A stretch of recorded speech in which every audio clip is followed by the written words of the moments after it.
One of the greatest discoveries in modern cosmology was the discovery of universal expansion. In 1912, Vesto and Slipher began to notice that all distant spiral nebulae, now known to be galaxies, tended to be redshifted, no matter the direction in which he looked. Redshift is the shift of an object's light toward the red end of a light spectrum, caused by the object's movement away from the observer. Red light waves are the longest waves on the light spectrum, making them appear almost stretched. The further the distance light has to travel, the longer the light waves will stretch, and the redder the light will become.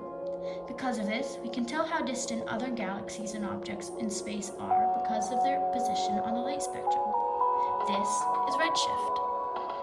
On an astronomical scale, this means that other galaxies are gradually moving away from us in all directions. The research of Edwin Hubble revealed that not only are galaxies moving away from us in a constant outward expansion, but the farther a galaxy is from us, the faster it will recede. In fact, Hubble discovered that the redshift of a galaxy follows an almost linear pattern with the speed of its recession.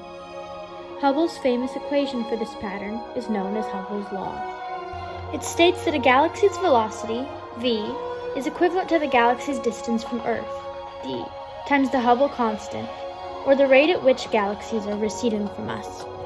The exact Hubble constant remains uncertain, but according to NASA, the current best direct measurement of the Hubble constant is 73.8 kilometers per second per megaparsec, give or take 2.4 kilometers per second per megaparsec, including both random and systematic errors.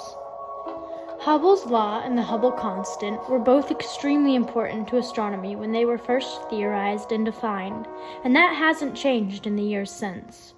The evidence of an expanding universe has given us greater insight into our universe's future, and, just as importantly, its past. We are still pushing the boundaries of science, just as Hubble did, and his work, as well as that of others, provides us with a precious foothold as we strive to define the cosmos.